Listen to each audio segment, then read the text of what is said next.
AllBall TV. They scared, but I'm not. They don't like comentario. Y suscribe.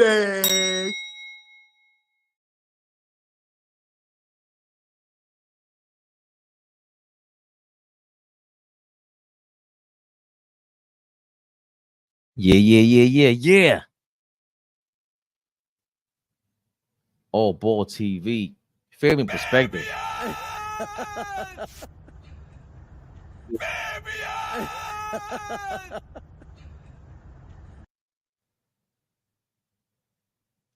We in the mix over here. Right here. Will Latimer, yes, sir. Let's get to it. Travis, boss man, what's going on, my brother? We live, baby. Isaiah Jackson, what's going on, fellas, ladies and gents? Happy Friday. Huh? Someone told me I'm doing what the girls call it, hat. I got the hat weave. Someone said I look totally different without my hat and the glasses. They were disappointed, I guess. I read the comments. I got a hat weave. I'm hat fishing. That's what it's called. I'm hat fishing. I don't care. Maybe I am hat fishing. Maybe I am. Maybe I'm not. Happy Freaky Friday. Hey everyone, happy Friday. We live, baby. Correct. What is going on? Got some talk about some things to react to. Uh-oh. We heard the troop. So you know what that means. Troop. Are we live? Big Flea. Never the little one. We here. What's good, y'all? Chilling, man. Somehow our Friday's going. Know what I mean? I got my new drop. In case y'all forgot.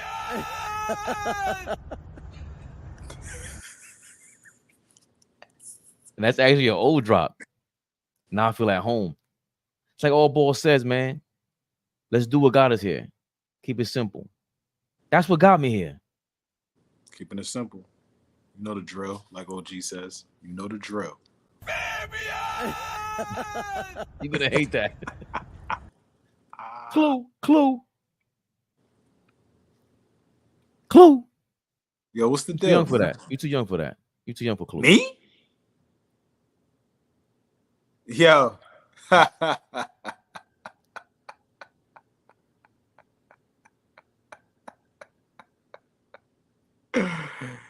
Young man, listen to me. Listen to me, young man. I was outside, man. When outside wasn't even this goofy word, outside. I hate it too. I was outside, They say words. I had to find I had a quarter in the back pocket when the pager went off to go make the call. I mean, like that's what I had. I mean, pager went off. I had to look at the pager, see the number, grab a quarter, run somewhere, find a payphone. Yeah, I'm from that era. Hold on. He said you need to chill having your hair out. My girl be on this app. What is it? I can't tell if these are compliments. I guess he's saying don't have your hair out. You do be having your hair out in the morning. I don't like that behavior. Put your glasses back on and put your hat on. What does that mean? That I shouldn't have it on? Like I shouldn't have my hair out like that? It's a bad look? He's paying you a compliment, I'm sure. My girl be on this app. That's crazy. My foreman up there was like, yo, what do you do with your hair? Like, I wash it. I feel like a girl when he asked me, like, I said I put leave-in conditioner. My wife told me I got a shampoo with two different shampoos back to back. Put the leave-in conditioner. Flea is like, what? And then I walk out the door. Guess what I saw? Creeping and crawling. Yo, I'll leave that alone. The first 4.5 minutes of this episode of Knicks Rehab is awful. Because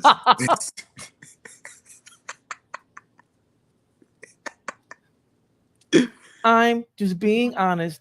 Because this brother is up here talking about the leave-in conditioner that he uses. Boss man. Big shout out to Boss man. He said our glasses are fire. Isaiah said we got the Biden shades. We got the Biden shades. No political stuff up here for me. Sorry.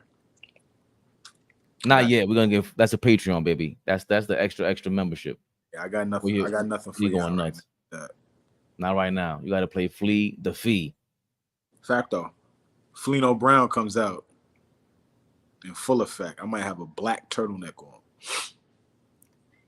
Good gold chain. Set your $5. Let's get into it. You see the thumbnail. The Knicks. They will draft Zach Edey. We're saying it. The Knicks predicted to land star who is the 2-time player of the year.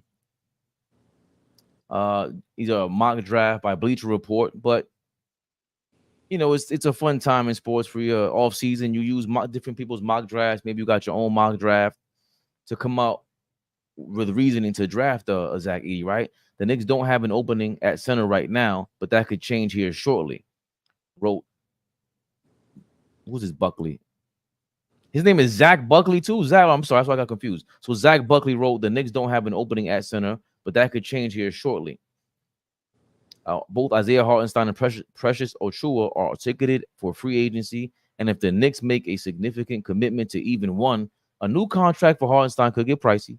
They have to get off of Mitchell Robinson and his 8-figure salary. Do they? You're a liar, Zach. If Knicks wind up with the hole in the middle, drafting Zach Edey would be a fascinating way to fill it.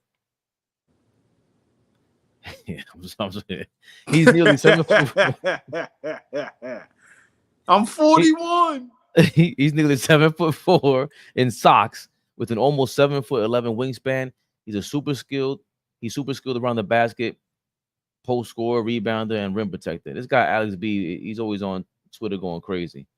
We already seen some of these reports.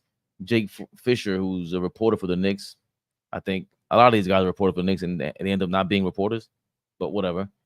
He's saying definitely word around the league is that they are looking to move those picks.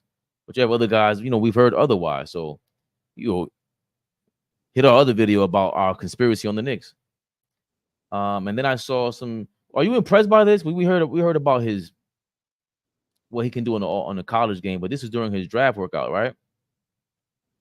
Play the footage. His shooting form. What do we want? Do we think we're gonna get Zach Edey? Do we want Zach Edey? Does this shooting form impress you? You can't show me a combine workout and this will do something for me. So that's number one. Number two, I think that Zach Edey is definitely a insurance type thing for us going forward if we get outpriced by Hartenstein. And I think that's that can happen. That can absolutely happen. We can get into a position where multiple teams offer him 20, 22. Somebody really want him $25 million a year. He could command about $100 million contract in the offseason. And I think I'm pretty consistent on I don't want the Knicks to pay him $100 million. To not even know if he's going to be our starter. If you do that, that tells us that he's our starter going forward. That's what that does for me. So I think Edey would be a insurance package. We have 2 first-round picks, back-to-back picks, 24 and 25. We take him. He's 2-time player of the year, has played a lot of college basketball. Experienced player. I was talking about those type of guys that, he didn't come out early.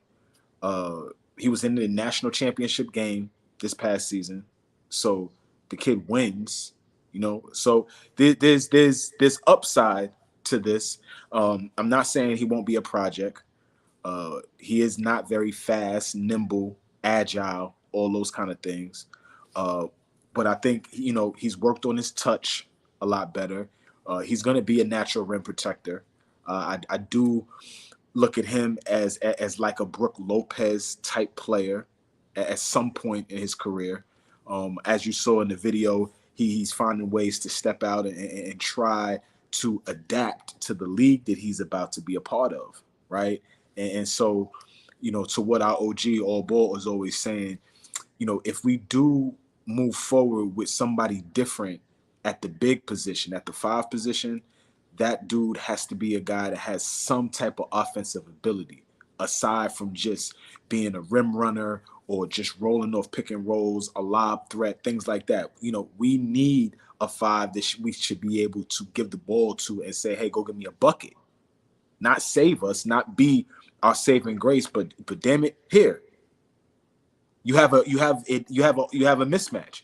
Mouse in the house. Go get a bucket, right? You can't do that with Mitch. You can't necessarily do that with Hartenstein. Can we do that with Zach Edey? Jury's still out on that, but I think we can work towards him being that type of player. You're gonna know more about him, the basketball fit, the NCAA fit compared to the NBA fit.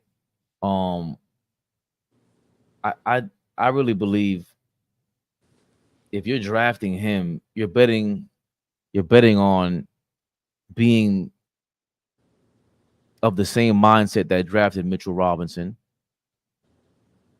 IQ, even the other guys that got drafted that we eventually shipped out. It's going to be a project no matter what. The one thing that stands out that you guys have taught me, that's why you guys pay attention to the high school game, the college game, and especially the way that these guys win. Look at Brunson winning in high school the way he did, going at Tatum. We see the highlights now that pop up every day now.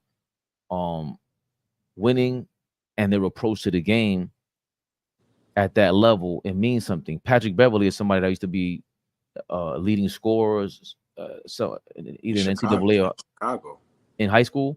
In high school, Pat was like 38 a game in high school. He was the best player in Chicago at one point. Kurt Thomas is another guy that comes to mind, and he led his conference in scoring, if I'm not mistaken, with the Knicks. And when he comes to the league, it's like, yeah.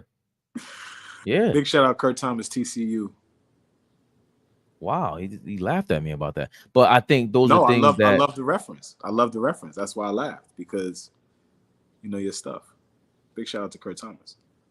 I have to use it in reference in this moment because I'm like, all the players, Ben Simmons got so much hype over these mixtapes, right? Like, and it's so easy for us to fall in love with that because it's, come on, that's what superstars do. Ben Simmons had superstar potential. And coming out of Australia, I've seen coworkers coming up to me like, yo, have you seen this guy from Australia? I'm like, what are they, like, making people in labs now? 6'11", and he just plays ball. You got Aussies out here that play. Steven Adams is an Aussie, right? So I digress. Point is, we get blinded by the glitz and the glamour with a Ben Simmons because it's easy to see that that's talent. The other thing where you guys really, really hone in for me is, hold on, these things where they win. Josh Hart 2-time Big East Player of the Year or 1 time? Josh Hart, I think 1 time. Yeah, 1 time Big East Player of the Year. Big deal. Yeah. Like, I used to be like, because see, I had a Flea. I don't know if Flea fully understands why I don't like the college game, football or basketball. A part of it is Danny Manning was great in college. Don't get me wrong, but I can see how his game wasn't going to translate as soon as I saw his game in the league. At least translate to top of the tier like that. So he's going to be middle of the pack kind of guy. And then you got Tyler Hansborough, Christian Laettner, all these guys who people keep telling me are nice, and I'm like, this is disgusting. You want me to watch the NCAA for these people? But Flea says in September, I'm going to be watching college ball, and it's because of stuff like this. Big East Player of the Year, Zach Edey 2-time. How do you say that? 2-time Player of the Year. These things matter. Don't tell me you don't want a Josh Hart type effort from Edey, and he tries to figure something out and be competitive somewhere, because that's when I'm going to fall in love with him by a damn jersey. I think we always question whether Tibbs has the ability to develop players, right? Obviously things didn't work out with Obi Toppin. Obi Toppin is a top 10 pick, and we move him before we even have to pay him, right? You know, we're getting the best out of Mitchell Robinson when he's healthy. You know, I think he put RJ Barrett in great position to flourish. RJ just has, you know, just has to work on his game and continue to get better. So I think this notion that Tibbs can't develop guys, you know, and with the emergence of Deuce McBride, you know, as y'all know, I love Deuce. So getting a project like that, he did get Joakim Noah extremely young as well, right? So we know that in terms of trying to mold a guy into a great defensive player, I think Tibbs has the ability to do that. And so we can lean on that in terms of how Zach Edey is going to be effective. On the offensive end, I think that that's just going to come, right? If he is or becomes a Brook Lopez, great. If he becomes a Steven Adams, great too, right? Because now you've become one of the toughest guys in the league. You've become one of the best screen setters in the league. So now Brunson gets open, and now DiVincenzo gets open, and now you're creating space and be able to take pounding in the interior off of Julius Randle. I'm just just throwing out scenarios in how he can be effective. You know what I'm saying with his growth if he becomes a Knick. So. I'm not high on the kid, but I'm not gonna be upset if we take this kid. And I think Tibbs can figure out what to do with him. Someone said here what they said about the Knicks. If we're healthy, we're a championship team, which is what I agree with. It's kind of like it's a win-win. It's a no. You don't lose in that scenario, I don't think, because we don't.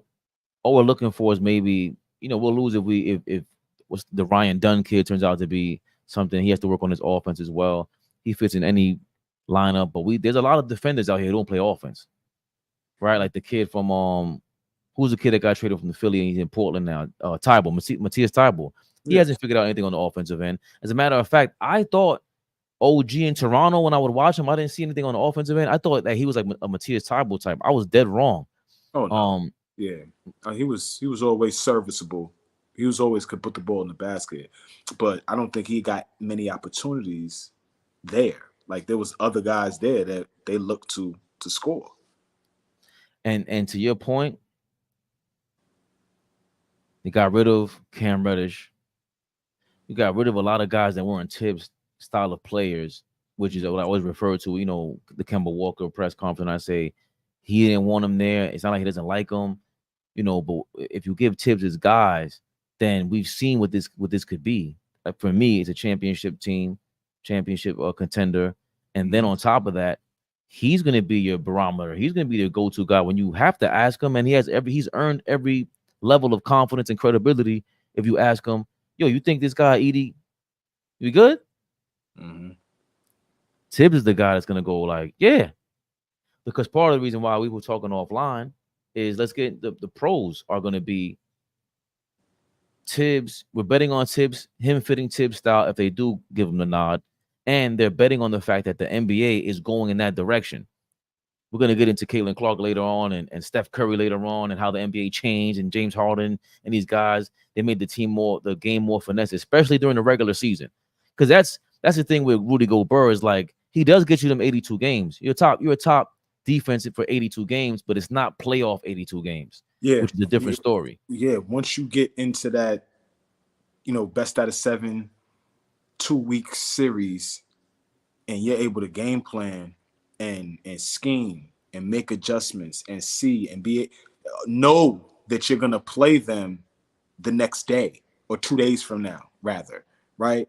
From a coaching perspective, if you are a damn good coach, it's chess, right? And you're playing chess versus that other coach, and it's going to be who's going to make the best chess moves, to get the job done. And with Rudy Gobert, there's way too many times where average to above average to great coaches have been able to scheme against him and take him out of position and be successful against their team. And so this continues to happen time and time again. I'm just hoping that Zach Edey is not that type of player. But stay right there, because we don't expect him to be Rudy Gobert coming into the league defensively, right, and making that kind of impact. I don't know what Rudy Gobert was coming into the league. What was the I can't even think of it. What was the thought? What was the analogy? I don't remember. I can't recall. He was a soft Frenchman. That's what I remember. Right? I think it was 2013 draft, 2014 draft, maybe. But he had the stigma that he was soft. I'm kind of in between with that word. I don't know if I really like that term when we talk about ball players, but that's another conversation. But that was the stigma. Just a big soft French guy coming over. He's not, it's not very good, but carved out a pretty. The first name that popped up. The first name that popped up when I looked it up was, hey, why are you slowing down on me? Am I slowing down on live? You are. Oh, lovely. I think this website, it might have crashed my damn computer. What is this? How dare you guys slow me down like this and embarrass me in front of my people? All right. Are we good? Good to go. No, I think it's slowing us down. All right. So look, NBA comparison is Sean Bradley, 7'9" wingspan, combined with a skinny but athletic big man frame, NBA coordination, his agility. Huh? I said NBA DraftNet is a good website too. I'm surprised. Is it? It's acting weird. It could be me having mad things open too. You want me to. I'm 41. That's what we substituting that with. I'm 41. That's what it's called now. What's that? No more pause. It's I'm 41. He has a reliable hook shot. What? With his right hand. Is this a lie? He's really fast running the floor, and when he has momentum, he's difficult to stop thanks to his speed and coordination. Weaknesses: he needs to bulk up his upper body in order to be able to withstand the extra physicality at the NBA level. Lacks great leaping ability though his length helps. His shooting range is limited. Lacks a jump shot from the mid-range. Lacking fluidity. His offensive movements are rather raw. He needs to add confidence to his game. Sometimes he seems stiff and mechanical. He's a reliable rebounder, but with his physical tools, he could be even better. That's the thing that stands out for me when it comes to this kid, Zach Edey. Lower body strength is crazy. You ain't moving him like that. From what I saw, he's a house. He's a house. And for him to be able to see, that's what I was gonna say. Defensively, we don't expect Rudy Gobert because that's like, and then maybe we do because, like we said, he can get schemed out of a playoff game. If he's somewhere around that, that would be the biggest plus ever. But it's really offensively where we go, yo, he can stay on the court against how many second units at the very least. And all we're asking for is because these 82 games. Because so many teams go small through their second unit, right? Not many teams have a lot of backup bigs that are 7 feet, right? A lot of teams they go small as they go into their bench. So it's extremely difficult to keep him on the floor. Extremely difficult. And so, like I said, I'm just hoping that Zach Edey is not a Rudy Gobert type, right? I hope that his defensive capabilities are something that translate to the NBA. But offensively, if he can work on that and get there, I think we'll be fine. He signed to Priority Sports, which is valued, according to Forbes, is valued at the 14th. What is it? 14th most valuable sports agency according to Forbes. This is from 2 years ago, from 2022. Priority Sports is valued at the 14th most valuable sports agency out there. I looked up some stuff. They always got some stuff going back and forth. I'm trying to look if there's any real beef between Priority Sports and CAA. And there was one from like 10 years ago in 2012 with Aaron Mintz. Mintz, I think, is either OG's agent or Randall. Now, either way, Probably Randall, because OG's agent is Sam Rose. well, they each have like 3 agents. Mm. You know what I'm saying? And then I think Hartenstein is CAA also. But point is, I don't see any beef with them. I don't see anything like, was that intentional? Like, did Zach Edey say, you know what? If you guys are beefing Clutch, CAA, and CAA is the biggest agency out there, is he saying, yo, I'm gonna stay in the middle until you guys, win me over? Mm. So that's a great deal. That's a great thing to be in. And then, those are we went over the pros, like how he can project it and be great. Him, especially if the league is going in that direction of his style, right? His style of big man. We talked about if all healthy and the other guys project, Embiid is healthy, Joker and Giannis, Sengun out there in Houston. We're talking about 4 of the top 10, AD. 15 guys in the league. Anthony Davis.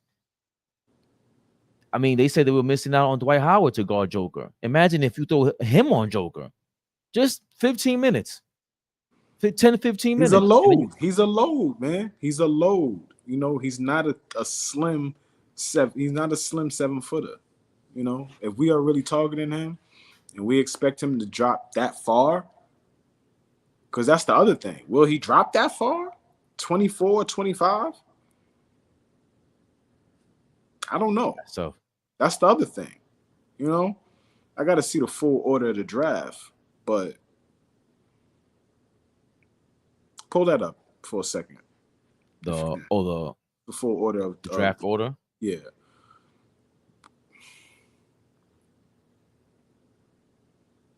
NBA draft order for 2024. My nigga thinks that he doesn't drop. No way he drops. What they talking about in the comments? Oh, you can't see it? You don't have a comments button? I do.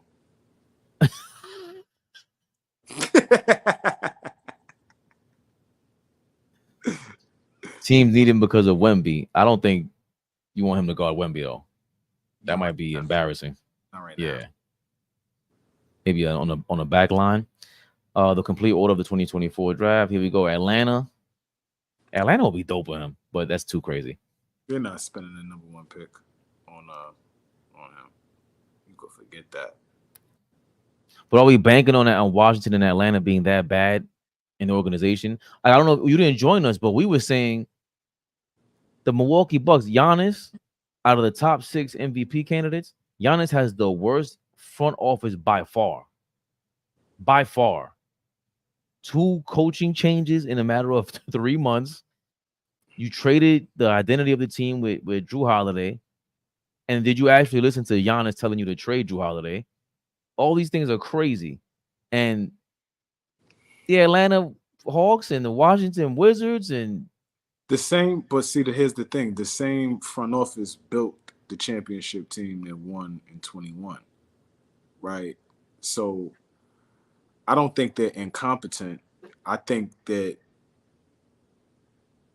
they are like starving to hold on to that window and will do anything under the sun. They're pulling straws out of a hat at this point, trying to like keep Giannis, right? Like you don't trade for Damian Lillard and not with the expectation, 1, playing right now in the NBA Finals, and 2, winning a championship. Like that's not, you don't trade for him for that and put him next to Giannis.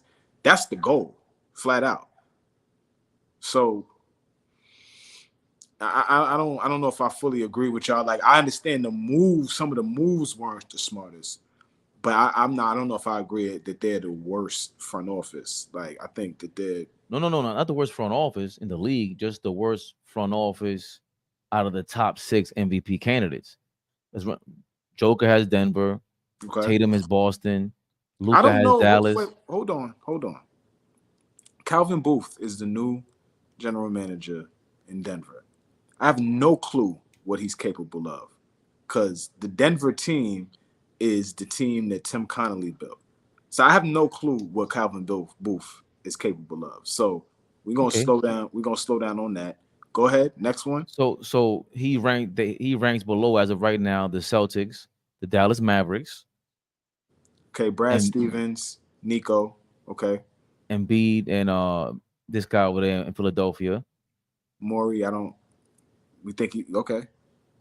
Okay. Okay, now and then we have Jalen Brunson, top 6, Okay. and those are the 6, right? Oh, and SGA. SGA and OKC. SGA. OKC. Well, Presti is it better. Presti gets the nod, and So Leon it's Rose. Presti, yeah, Leon Rose currently gets the nod too. Presti, Brad Stevens, Yes. Leon Rose. They're the top 3 in that group. Cream of the crop right now. You can question Calvin Booth. Yep. Nico Harrison's kind of like ranking Nico's above them right right there. now He's built a championship contender, so I think you have to put him up there now. right. But then what do you put the nameless Bucks front management? I don't even know who runs it over there. Who was that? John Horst? Check that. Who was that right there? Milwaukee Bucks. Nah, that's John. That ain't John Horst. I said an old name. John Horst is like years ago. Milwaukee Bucks. The hell? Oh, it is John Horst. Oh. I know. See, okay, Big Flea. Never the little one. Where does John Horst? Yeah, how does he rank with those guys? But that's what I'm saying. I think he built a championship team. So let me ask you this. Let's think about it like this, though, too. Out of the 6 guys that we're talking about right now, how many of them have championships? Well, 2 or 3. Horst. Denver. Yeah. Calvin Booth. Oh, Brad Stevens doesn't. Yeah. Like I said, Booth ain't responsible for that team. I mean, he was assistant, I guess. All right, I'll give him some love. My fault. Calvin was there. That still leaves the other 4 without rings. But again, I don't like putting that in the equation because there's a lot that factors into that. I'm talking about competing. Yeah, but we're talking about directly being the architects of rosters. Like that's what we're talking about. Like I know a lot goes into that, but if you put together the right collection of players, and whether that's a Bob Myers who puts together a dynasty level team, R.C. Buford who puts together a dynasty level team, Pat Riley who puts together a dynasty level team, or are you one hit, right? So it's different. So I just think all of that matters. If you can put together a championship level team, like I think you should have some, be in consideration for doing a good job. Now, over the last couple of years, they may have not made some good moves. I can appreciate that, but I don't think John Horst is a worse GM than or doing a worse job than Calvin Booth. And I keep kicking Calvin Booth in the back. Whoa. You hired Doc Rivers, number 1. After hiring the other guy, you traded away Drew Holiday. Okay. These are all back to back to back. Like you stripped your own championship contender. He also traded for Drew Holiday.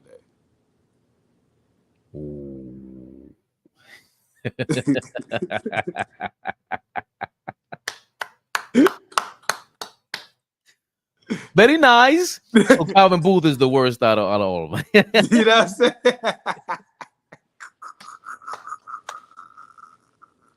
Checkmate. That was a checkmate right there. Hold on, that was a checkmate right there. That's a checkmate right there, man. We need a flea drop. Yeah, we need a flea drop. We need that. I like that Fabian drop. That's ill. Thank you. You were right about that, and I think I brought that up because we would be banking on, or we don't want to bank on Atlanta and Washington saying we're going to draft Zach Edey. Just because. Nah, but there's some teams. There's some teams right there, like Oklahoma City. They need a big. If they don't go get Hartenstein, You know what I'm saying? Like they need a big. I don't Portland. see Utah drafting big. I don't see Chicago drafting. They may draft big. They may draft big. How would Philly look with them? If we're being like, well, now we're gonna get scary. Now let's make it interesting. That's kind of interesting to me. If Real quick, if you're Philly, you're Daryl Morey, and you know the Knicks want him. They're all rebounding machines over there. I got him at the very worst, the same thing that we're projecting him to be.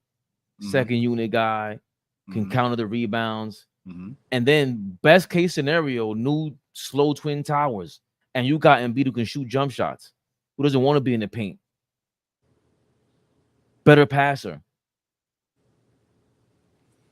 A lot of insurance for Embiid as well. Because when Embiid can't play, and if he develops, if Edey can develop a little bit, it helps a lot with the injuries. You talk about injuries, they went through a lot. They always go through injuries with Embiid. Yeah. You always got to have somebody over there that can be able to start 20 games. He's got to be able to start 20 games. And can Zach Edey do that right out of the gate? I don't see why he can't. Lakers? I mean, I don't know. I don't know what direction they're gonna go in. I think that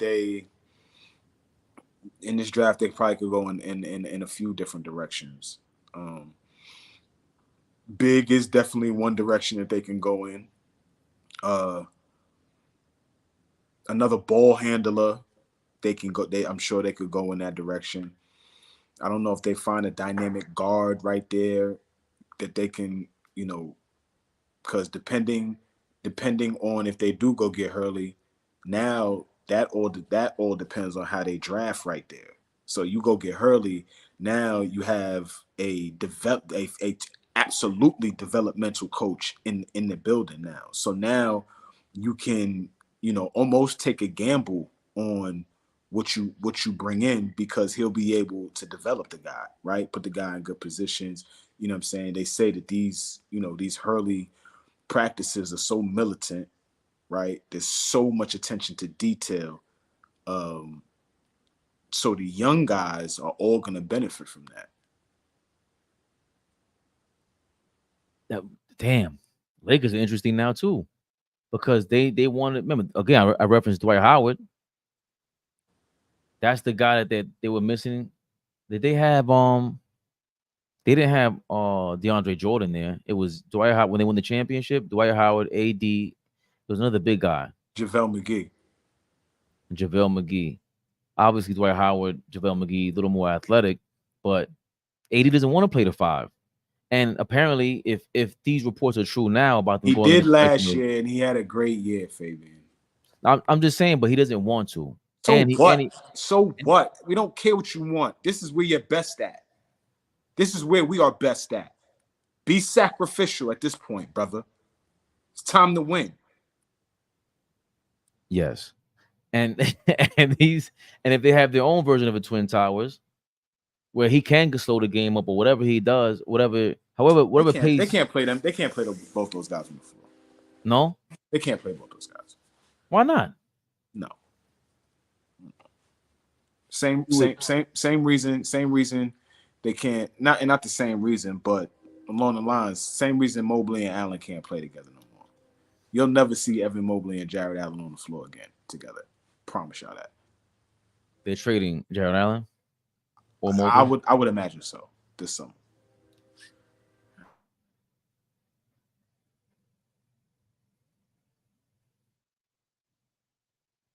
Okay. So I think we're just trying to imagine what these guys are thinking. Orlando is that's an interesting one. You got a lot of interesting teams with for Zach Edey. You also got a lot of teams that are not even going to sniff at him.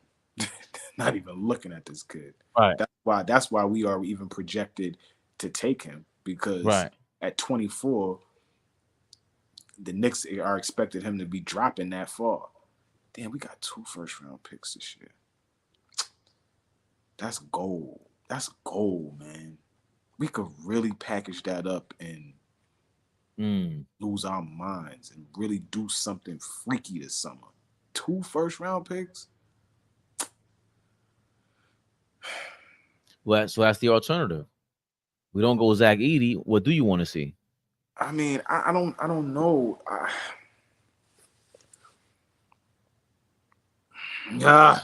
Nothing is available right now that is real. You know what I mean? That's real attractive, real sexy. Nothing is available right now. That's a great call. They need a big. It's a great call. It's a great call. That's a great call. Nurk ain't it. Nurk ain't it, Fabian. Luke Skywalker vision. What's going on, baby? To his point, Ryan Dunn. I mean, I like the kid. I like the kid.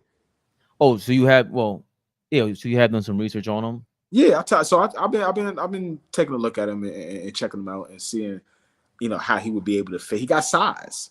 That's 6'6". From what I read, 6'6", 7 feet, 1 wingspan. For a wing, he's got size. He's long, athletic, and he likes to defend. I like that type of shit. When you like to defend, right? And that's part of our culture. Defense is part of our culture. Everybody on the court, with the exception of maybe Brunson, has upped their level on the defensive end, playing under Tibbs. And Brunson's no cone, so I'm not even gonna act like he gets taken advantage of.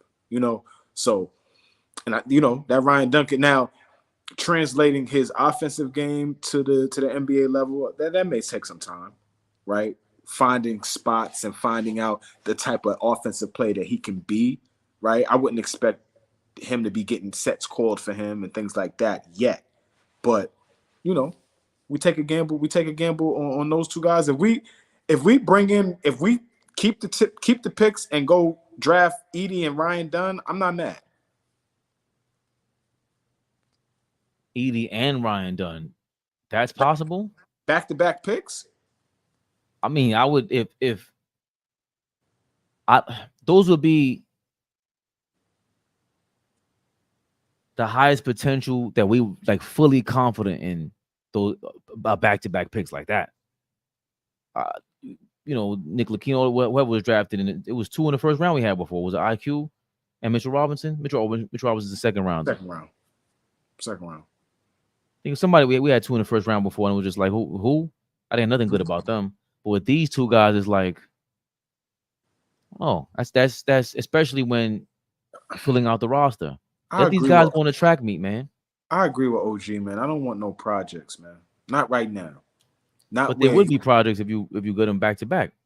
I don't know if they will be projects. Like I said, they would have to be rookies. Yeah, they would just be learning the game. But I don't think they would be like guys that you can't afford to put in the game and be like, Jesus Christ, I can't trust them. That's what I'm saying. You can't trust Jericho Sims. You know what I'm saying? Like, hey, y'all, pay attention. Flea's been saying words that make the most sense. You talk about high IQ. I don't know if he's not a smart person in real life, right? We ain't talking about that. We're talking about IQ on the court where you can execute it. Jericho Sims does not know how to play basketball. Say your line, Flea. That kid does not know how to play basketball. Yeah, that's it. That's all. Excellent athlete. Absolutely could be a pro. I'm not saying he can't. You look at him when he's on the basketball court, things are not click. You know what I'm saying? Things are not clicking. He's not saying his reaction on the defensive end is like, he's AC Slater on steroids almost. It's like, you know what I'm saying? Like I don't know, but I think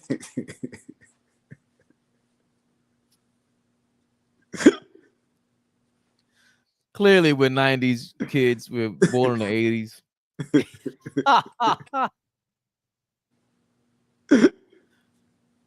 We need the flea drop, man. I'm not gonna step on that drop with my drop. That's crazy. Oh man. Imagine Big Flea never little one after you say something like that. But yeah.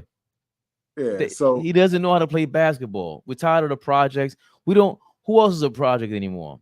Everybody that we and again, RJ Barrett was kind of a project for us because he was for trying to learn what how we to were develop. trying to do, he's a good pro. He's a good pro. RJ's a good pro. He's gonna have a job for a very long time. Like Definitely, good pro. definitely. You know, But no question. Is that we love RJ. Obi Toppin, the project. You know, there wasn't too much. All right, enough of the promises. I promise. Yo, I'm babe. I promise. Babe, I'll be better. Shipped your ass to Indiana. Get your ass out of here. You ain't following through. Where's my flowers? I'm tired of these flowers. Where's dinner? The culture. Where's the rent? The culture. They ain't paying the rent, Obi. The culture. He wasn't fitting the culture. He fits great over there in Indiana. Young, up and coming, get up and down. They love what he brings for them. Wait, I didn't read that whole thing. What did he say about Jericho? Sims been in the league several years and hasn't really improved. Compare the improvement of Sims or Chua over several years in the league. And that was it for me in the playoffs. When you saw Chua come into the game, into those playoff games, the IQ was different. He just knew where to be more often. Not saying knows how to play basketball better, because I obviously it's not going to be all the time. Because if it was, he's a starter. He's too athletic, and then too, you know, once you are consistent like that, it's over. Like you're just gonna, all right, I'm gonna just start being around and swiping at this, blocking this shot. He's too athletic, but there's something we don't know. That's what makes the game so interesting, right? Like you can project it. Oh, if you did this, it's not a video game. They can't just. It's something inside them. It's something inside you that makes you understand and make like it's different. It's so hard to do. Obviously, we critique them because we're spoiled people watching a game of basketball. A game, by the way, right? Ochua, you can see the difference though. There's a gap between Ochua and Sims. Sims doesn't get it. I don't know if he's nervous. I don't know if it's confidence. I don't know what it is. But to have that level of potential is frustrating. And the reality of it is we've seen this story before. Seen a lot of potential before. Some people just don't get it. You're not a bad person. He seemed like a very nice person. Nah, he's a good, I don't know the dude, but he comes off as a good teammate. It looks like he's looking to listen and learn. I don't see any attitude. His body language doesn't come off, but his body language does come off as lost, as not knowing where I am on the basketball court at specific times. Like he looks out of position on far too many occasions, right? And so that's what I'm talking about in terms of project. Can he give me can he rebound the basketball? Yes. Can he jump out the gym? Yes. Can he go get a shot that's about to go up on the glass and punch it through the glass? Yes. Jericho, he knows what's going on out there. He just got to figure out where he's going to be able to fit in and be effective. And I don't think he's figured that out yet. I like this comment. I think Sims is legit afraid to hurt other players on the court and afraid to make big mistakes. He's a bit timid in his body language, and he looks lost too much of the time. I agree with that because that's what I mean by when I say an unapologetic player, Flea. When I'm talking about the personality, Luka Doncic is unapologetic. He's an unapologetic crybaby. He's an unapologetic, agitator. He's an unapologetic scorer. His style of play, and it goes both ways, right? Right, like Bill Simmons calls it irrational confidence. So a lot of these guys can have irrational confidence. Luka has it too. You got to be he got that from Jalen Rose. That's not Bill Simmons. That's Jalen Rose. No, I don't know about Jalen Rose got it from him. The irrational confidence guy, that's Bill Simmons. Been saying it for like 15 years. But I think even Jordan, Kobe, these guys are lunatics inside.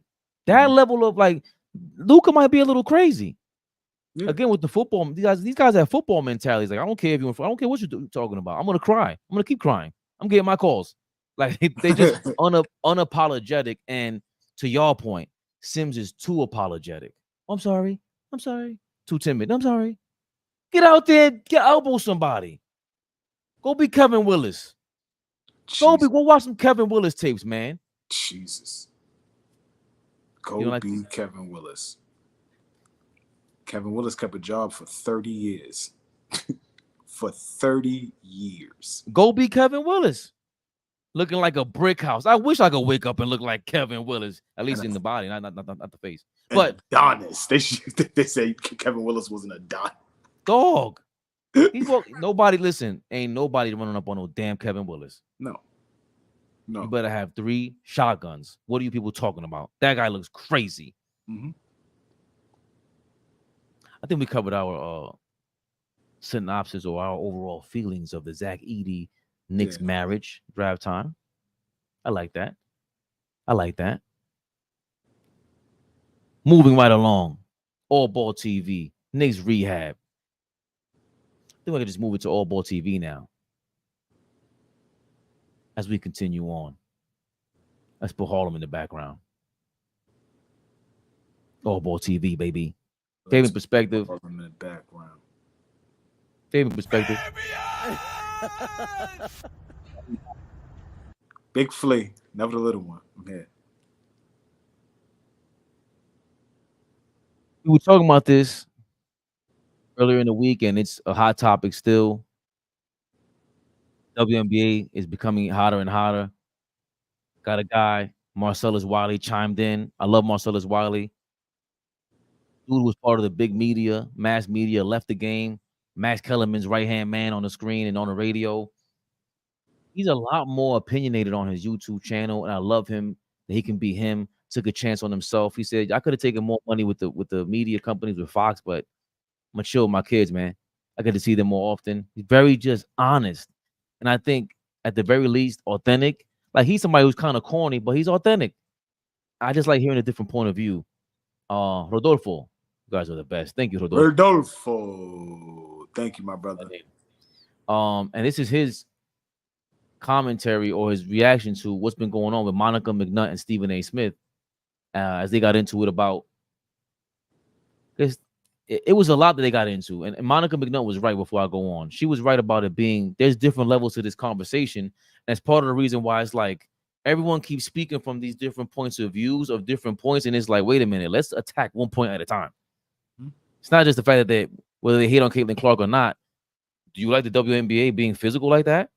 Like, is that a part of it? Like, so Caitlin Clark, we got to change the game for her. Is it why didn't you cover the WNBA 3 years ago? That really has nothing to do with whether they're hating on her or not.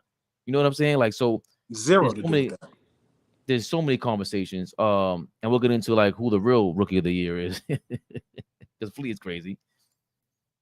Let's get into Marcellus Wiley reaction to it. We're gonna just the reaction. We're gonna do our reaction to his reaction. Oh yeah, you gonna do me dirty like that? Oh, no problem. You ain't getting no free commercial off me. We cutting you out of the live too. Sorry about that, guys. I had it loaded up and everything. All right, we're back in the mix. And press the B button. By the way, StreamYard is really good at going live. You can press the B button and put a bookmark where to edit your stuff at. It's amazing. Here's Marcellus' reaction to Monica McNutt versus Stephen A. Smith. Last one. Because this got so many people in their feelings. This is why I love doing this show just by myself, by my lonely, because I ain't got to deal with this. There's a song and dance you must do with a teammate. We've all done it. Co-worker, right? Paul says something stupid. You like, but you in Paul's group. So if you put Paul down, you get put down. So you looking like, got to eat that one. But damn it. Well, it happens everywhere. Monica McNutt and Stephen A. Smith got a little contentious. I like it. Spicy nuggets. Let's check out what they're yapping about because they got Hot 100 over what? Of course, the WNBA. Check it out. To the world of being a woman, Stephen A., and how you have to dance about your word choice and you have to please everybody and anybody as you navigate your being. We are talking about the world's greatest. How about being a black man? Okay, being black. Hold on 1 second. Have you... So this is what I'm saying to y'all, though, and I know we got to go to break, and we didn't necessarily go there, and maybe we should. There are so many layers in this conversation around the way that it's being discussed. When you right, no, and yes, Shannon, I know y'all are gonna say and Stephen A, I know you just shared that you've talked about the WNBA. You guys may not have said everybody, but the prevailing sentiment for folks that are just joining the WNBA and following women's sports is unfair to the women of this league, to your point, who have laid the groundwork for Caitlin Clark to come in and now take it to the next level. That's all I'm saying in these conversations. Kennedy Carter's behavior is not indicative of the entire league. We are still talking about competition where you are allowed to get a little extra elbow in if you are competing and you do it within the parameters of the game. The game is physical. Caitlin is helping to grow the league. These women understand that, but she cannot be babied as a rookie. That's all I'm at. All right. Who talks about the WNBA? Who talks about women? Who talks about women's sports more than First Take? Stephen A, respectfully, with your platform, you could have been doing this 3 years ago if you wanted to. Wow. All right, we gotta go. You guys. So did You know you're my guy, but who does more than Stephen A, I'm talking to you. I'm talking to you. Watch what you ask for, because you just might get it. Well, real quick, before we hear his reaction, that part about what did she say? Oh, Kennedy Carter's actions are not indicative of the whole league. I wholeheartedly disagree with that. The hell is she talking about? It's not true. This is First a of all, physical league, bro. It's a pro league, bro. Any rookie that comes in the league, they're going to take their bumps, bruises. You are going to be screened hard. You are going to be pulled. You are going to be. They're going to see if you really like that or if you're not. So it is indicative of the league. That is what they. Indicative of the league. Yes. It's indicative of basketball. It's indicative of a rites of passage of any first-year player coming into a grown adult league. NBA, WNBA, Major League Baseball, National Hockey League, NFL, whatever pro league you come into, the veterans and the people before you are not going to lay the red carpet out for you. Whether you're Michael Jordan or you're Caitlin Clark, it don't matter. So how is it? How is Monica going to say the opposite? That is indicative of the league. Because the sentiment is slickster. The sentiment is that she's being headhunted. And that's not the sentiment. That's a lie. Yo, first of all, I watch a lot of WNBA. I watch it. She just got to win.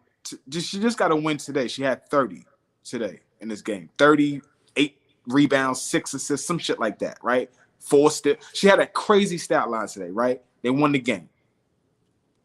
Extremely physical. Ran through some tough screens. Got hit a lot.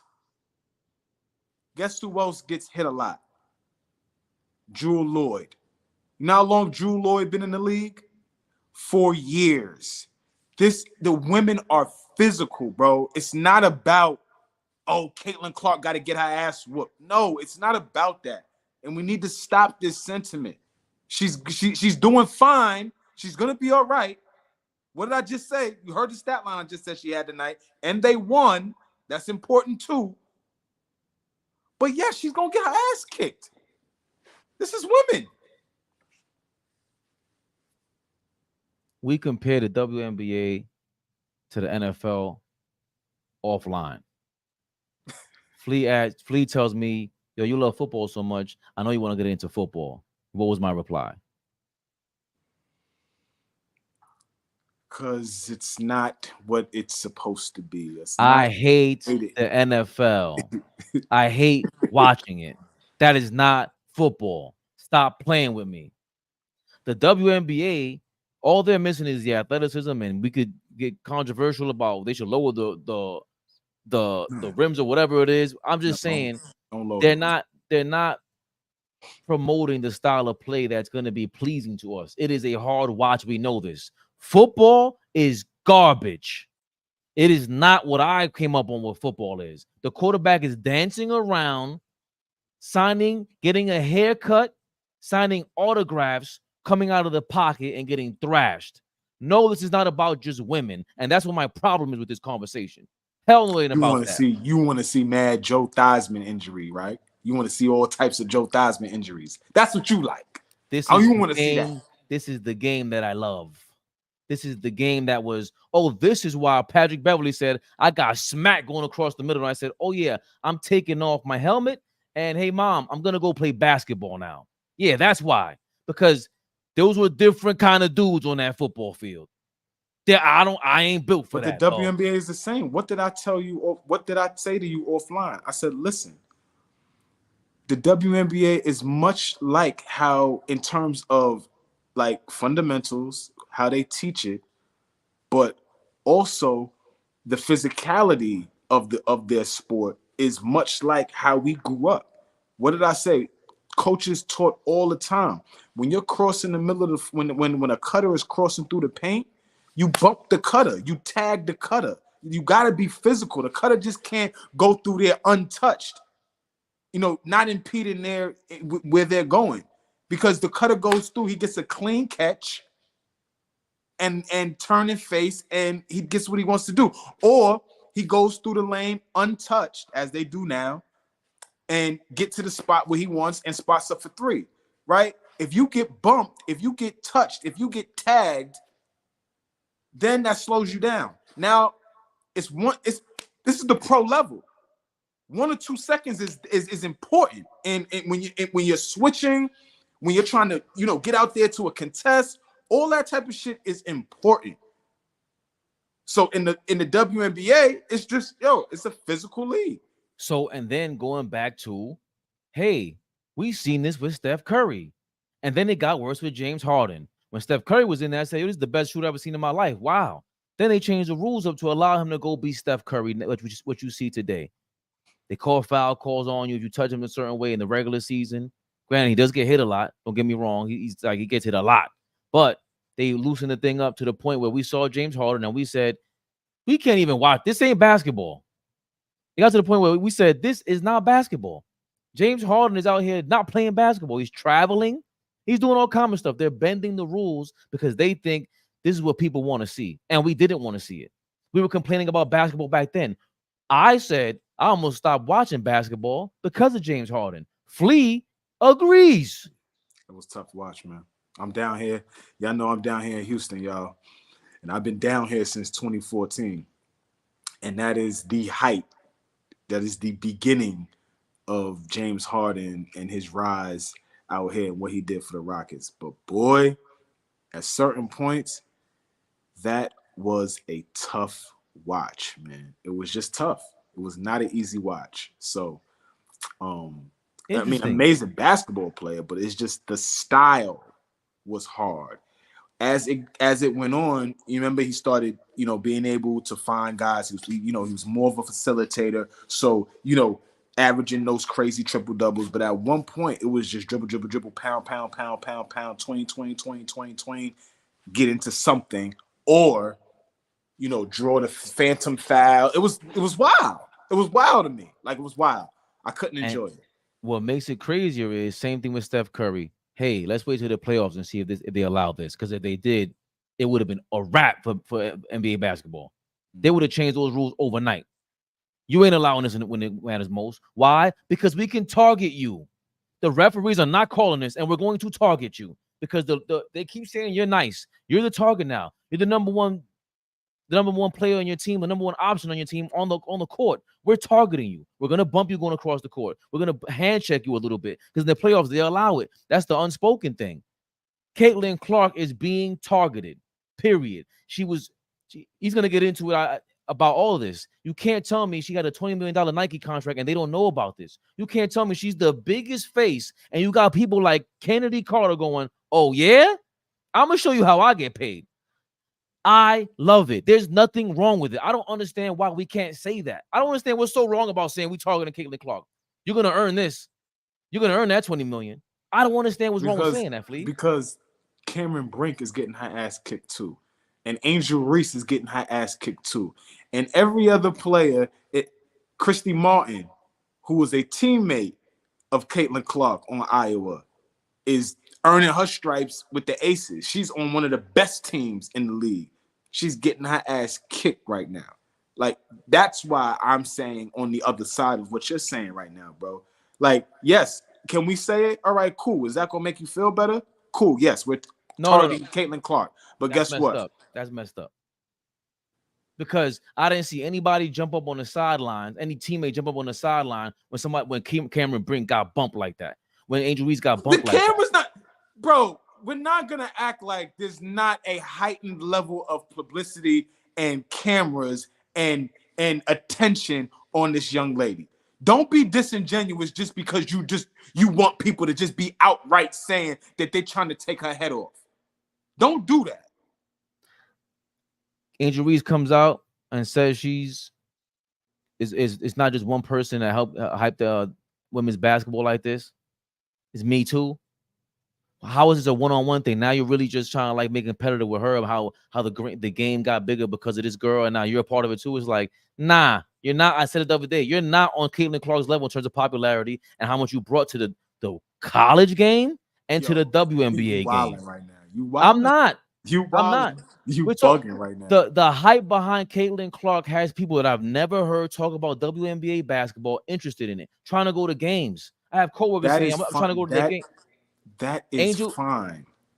If you don't think that there are young ladies, young black little girls right now watching, because there's a racial tone to this too. Let's be fair about that. There's a racial tone to this too. So get into the racial tone, because to me it's like, okay, now we get into the Eminem effect. I'm just saying, when we draw the line between a sport, especially on a professional level, that is dominated by African Americans and a smaller in stature white girl who did amazing things in college. It's not like she didn't do amazing things. She scored the most points in Division I history, men and women. So it is not like she didn't do something amazing.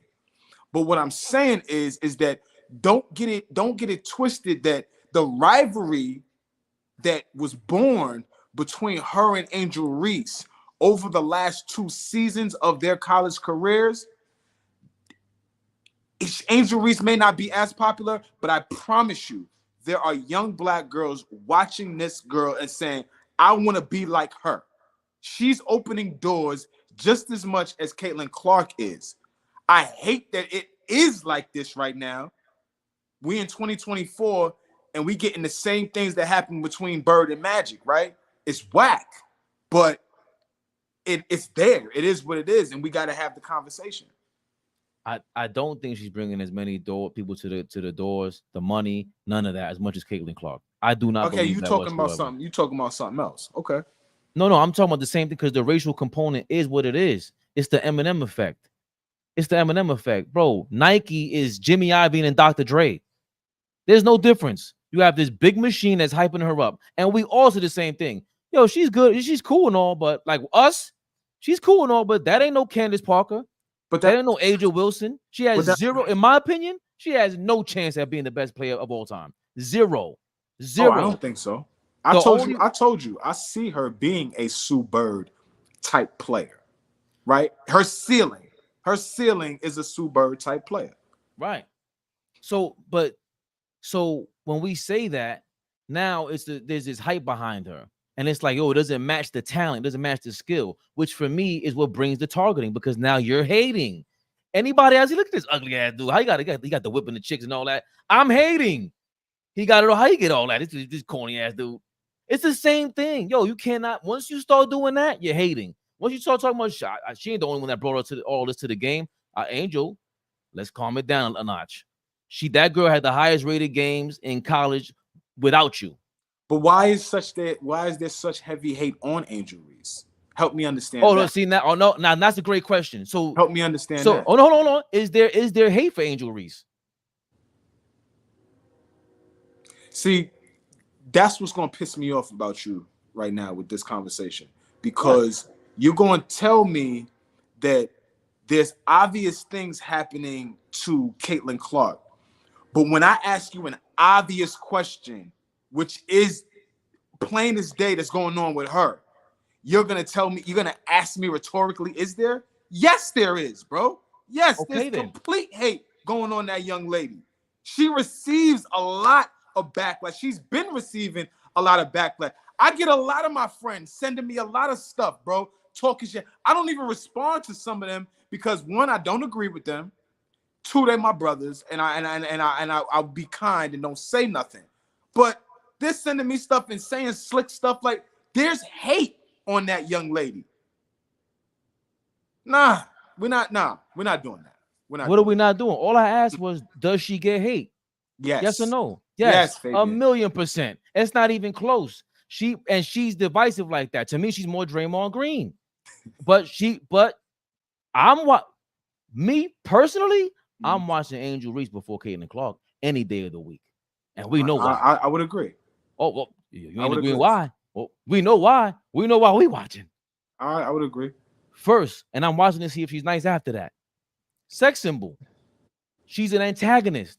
She brings everything to the game, the promo, everything for the NIL deals and everything. She's revolutionizing the how to promote yourself more than Caitlin Clark, because Caitlin Clark is not, you can't even repeat what Caitlin Clark is doing. That's an anomaly. She's Angel Reese is she buys into the Barbie look. You know, I'm gonna buy you Barbie. You know, but that's replicable. All I'm saying is that if you know that she's getting hated on, there's no way possible that the other girl that's way more popular at this point, based on the views, based on a bunch of stuff, isn't getting hate. That's the part of me that's like.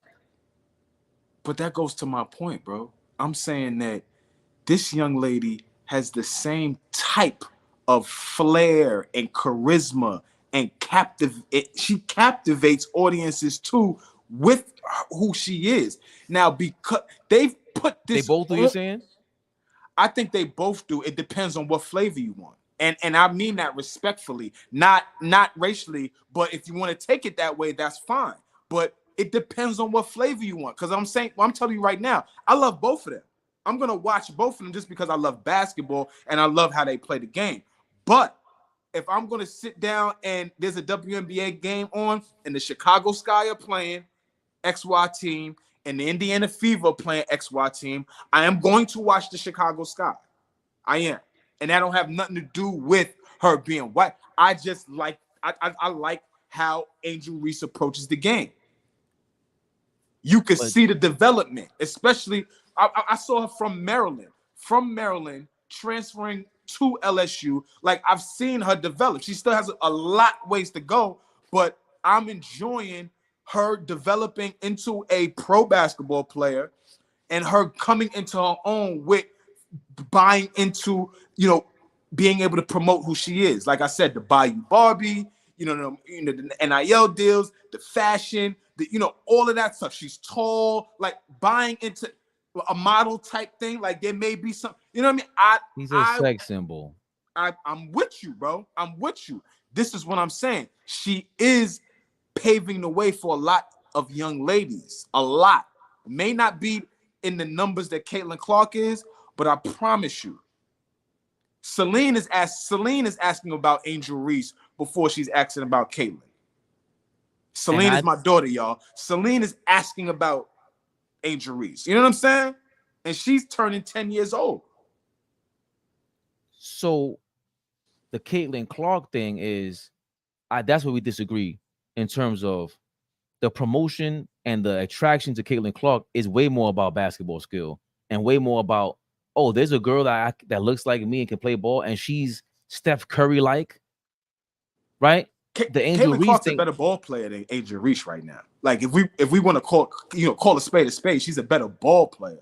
But I think I explained myself. I'm liking the maturation of her game and what I'm seeing. So but I don't expect her to be a top player of all time either. And that's where a lot of people are sending shots at them for that. Like, the WNBA's been bigger than this before, and it's just like, not really. It's never been we never talked about it like this before, ever. That's regular people. Everybody else's fault. That's not the league's fault. I'm not blaming the league. And actually, I am blaming hold on a second. But we gotta blame the league because it took Angel Reese to she's the one who revolutionized everything. Let's get that clear. The league had stars, bro. The league had stars. If you liked but that's what it's getting down to. That's what it's getting down to. But the gap and when you get into the minutia of that, if you watch the WNBA, I'ma sound bougie right now. I don't give a damn. You had to be a purist of basketball. You had to love watching the game, and it didn't matter, if not everybody else is not watching. If everybody else is not, we're talking about the late 90s going into the early 2000s, right? We're talking about when cable was different. We're talking about when there was no streaming. We're talking about when you actually had to go find what channel the game was on. And they had stars. If you were living in a city that had a good WNBA team, you were into that team. I grew up in New York City. We loved Teresa Weatherspoon. We love Rebecca Lobo, Kim Hampton, Vicki Johnson. Those were stars at that time. Houston Comets won 4 in a row, like I've told y'all. Tina Thompson, Cynthia Cooper, Cheryl Swoops. Kim Perot was a goddess in Houston. This was her city. Y'all thought those three ran this. This was, rest in peace. But this was her city, Houston. So I'm just saying, bro, like there was stars. People were not interested in it. And I don't think that is at fault of a league that was birthed in 1997. So go ahead. No, I just disagree with no, I agree with the fact that they had their own stars. The WNBA had stars. Cynthia Cooper just happened to be older when she got to the league. If it had started younger, she would have grew into this. She was like Michael Jordan of the WNBA back then. Do you remember Tisha Penicheiro? No. Yeah, you would go look at Tisha Penicheiro right now. You're gonna go look at her, and then tomorrow you're gonna hit me. You're gonna be like, "Damn, Flea, yeah, that's my type of ball player. I like her. I like her." But watch after you see, you're gonna be like, "Oh my god." But there was no Flea doing all this. And again, to say that you can't blame the league for it, that is a lie. That is a lie. Because hold on. That's okay, a lie. Because there is no. Go ahead. I'm gonna ask you a question. I'm gonna be quiet. If the league is solely responsible, an inaugural league is solely responsible for making sure that the popularity of the WNBA reaches its highest potential quickly, how do you explain that? What are they supposed to do that? They be innovative. They didn't have this beef that is real, the rivalry that is real. They didn't have anybody that was willing to do all this. They didn't have that, and unfortunately, the NBA took another level when it went live television because of Bird and Magic with the racial component again. That still exists. That's why they keep comparing these girls to Bird and Magic. It's still there. It's still, people are still thriving off of it. They never went into it. Diana Taurasi is not into that. She wasn't into that, and she was nice, but I ain't playing them games. She's too real and authentic about that. Caitlin Clark doesn't even speak to it like that. She's very quiet when it comes to all this. But Angel Reese is not. They didn't have an Angel Reese who's very bold. She's Draymond-like. She's not playing these games. They never had. She's revolution as much as. That's what Angel Reese is mad about. Now that I'm talking to you, that's what she's mad about. Hold on, you're gonna give her all the props? We've been hyping this thing up since college. Part of the reason why you guys, I'm catching all this flack from Dave Portnoy, who I don't no longer support. You're a jerk and a half, and I can't even say the word. Yeah, go to hell. Go to hell. Go to hell. Go to hell. There's no reason to, but that's how they feel. And the only reason why he feels that way is because our Angel Reese is unapologetic. So let me say something to you real fast, and I'm gonna leave it at this with this. Portnoy's sentiments on Angel Reese are some of the sentiments that are sent to me from friends. So that's what I'm saying. Like, she's receiving hate. People don't like her. Okay, that's cool, but people don't like Draymond. Like, we can't, and that's not about Draymond. Dog, hold on a second. We can't. Draymond's out there saying, he just spoke on it. He said, "I'm a villain. I didn't like the fact that Kennedy Carter went out there and acted like she wasn't a villain." No, stand on that. Angel Reese cannot go from being the villain, talking all that, and then after she loses the championship, whatever it is, this season, the team that just beat you, SC, whoever it was, you're in the press conference crying about the last year being victimized, whatever it is. No, you can't do that. You got to show some class now. Bro, they won. They won. It's not my time to talk about this yet. I'll have my time and place for this. I am a villain. I think there's an aspect of it, and I don't want to get into that because I would love to be honest, with these type of conversations, I would love to have a woman up here in the mix with us having these kind of conversations, especially with the WNBA. You can smirk all you want. I think that would be cool to have a woman's perspective, because there is an element to this when you're talking about women emotions and how they process them completely different than men. I don't care if it's amongst the sport or if it's amongst in your household. They process it different. So she's just lost the game, the championship game, and the expectation is for her to go up there and take accountability for that. And right. She may not process it like that. She may feel like, okay, I need to get these emotions out now because I've been bottled them up for 2 years. I'm just, there's another perspective to it, bro. No, I don't care if it's a man or a woman, but that's come on, man. There's Come another on, man. element to it. I don't think you're being fair about that. If you don't want to talk about it, it's fine. No, it's not that I don't want to talk about it. I want to talk about it. I'm acknowledging that this person is stepping on a moment that she shouldn't be stepping on. Period. You should not be stepping on this. I think if you started with that, you'd have disarmed me a little more. Okay, because the same thing we talk about LeBron for the last 2 years. Why are you talking about retiring and Denver just swept you? That's why Mike Malone was upset. Bro, don't do that. Tight. You're the biggest star in the league. Angel Reese, you're damn near the biggest star in college basketball. If you're not, it's arguable now for a lot of us. You can't do that to the other team. You just can't do that. I don't like the back and forth victimizing game. No. If you're gonna play the villain, you sign up for it, you do that. If not, you can't be Bayou Barbie. Because Bayou Barbie ain't regular Barbie. Regular Barbie's kind of trash. Bayou Barbie ain't playing them games. I like Bayou Barbie. She's kind of gangster. I like Angel Reese for being like, wait, do not apologize for that. I love that. Go be that villain. Now, she's telling y'all how hard it is. She's telling y'all how to idiot approach Kennedy Carter in the street. You need to be smacked up. You need to be done. Let security guard turn them cameras off. Let's stomp you out a little bit. You better not be approaching these women. Yeah, let's get crazy. This clear, man. White or black. Come on now. So we are crazy. Like, I don't. These young ladies, these women, they're professionals and it's their job too, right? They get into it just like you're not running up on the NBA. You're not going to do it unless you want to get thrown up in the air. You don't. So respect these women. What am I making it out to be, Isaiah Jackson? Because you clearly disagree, and we don't. Me and Flea talk like this offline, and we talk about bring it online. So what we're trying to break down is Angel Reese. Just think about it. When you're the quiet one, nobody knows what to think of you. And if you just look innocent, it is what it is with Caitlin Clark. Is she being? Yes, it's a white and black thing. You cannot say it's not.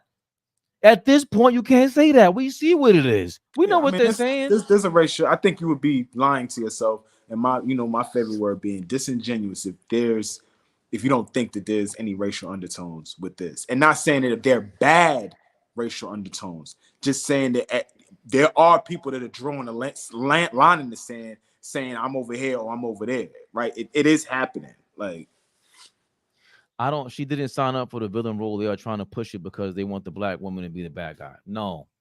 I think Angel Reese could have been white. If you have that sort of attitude, you have that sort of approach to life and marketing, they would have made her villain. If Angel Reese was white, she would still be the Caitlin Clark. Isaiah Jackson has validity to what he's saying. You don't want to. There's validity to that. I'm sorry. I'm not saying that's not true. But if she was just a nice girl, none of us would have any of this to say. If she was like Caitlin Clark, we'd be like, what the hell are you people talking about? What am I going to say? Herself, but she's being herself. We agree, but herself happens to be an antagonist. She's over here doing all this. She was yelling when she's playing basketball. Exactly. Caitlin Clark, who has some of that in her, but she hides it. Don't get me wrong. If we're talking about the girl was going around doing this. Yes. No, there's no hiding that. She's not hiding anything.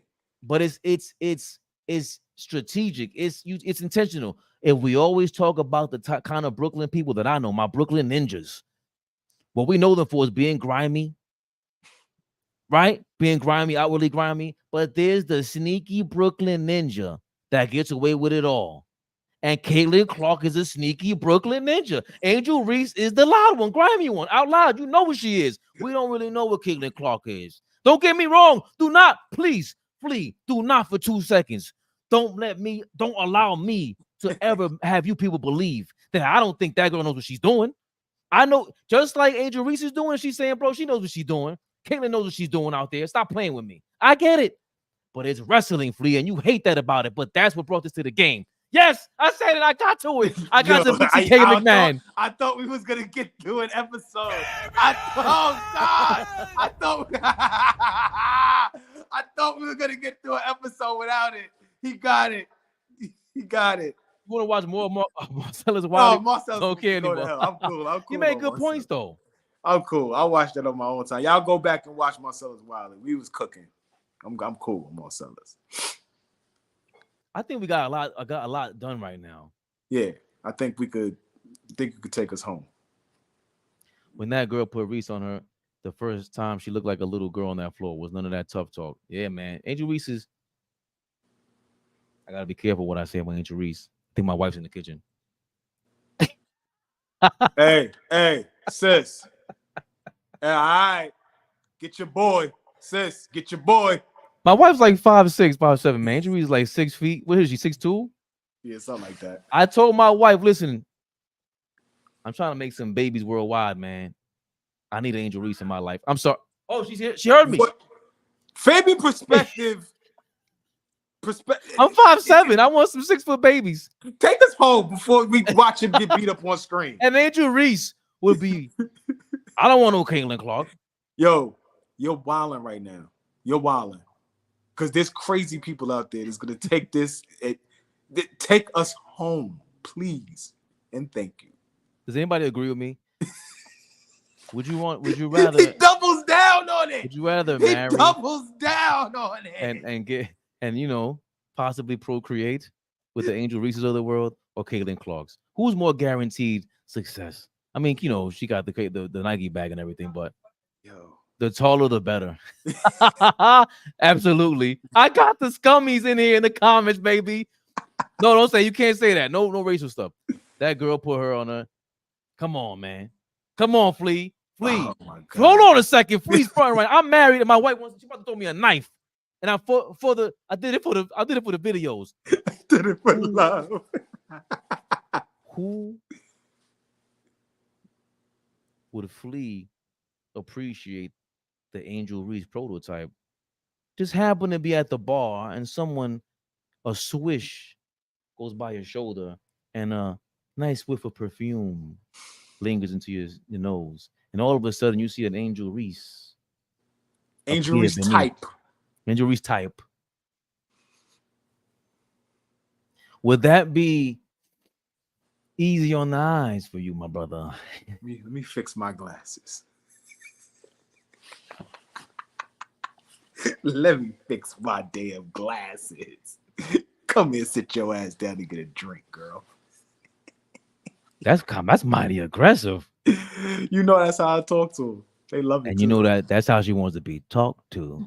Oh, Fabian PerspecTV. Oh, we love. Big Flea, never the little one. I'm out of here, y'all. AllBall TV. They scared, but I'm not. They don't like comentario. Y suscribe.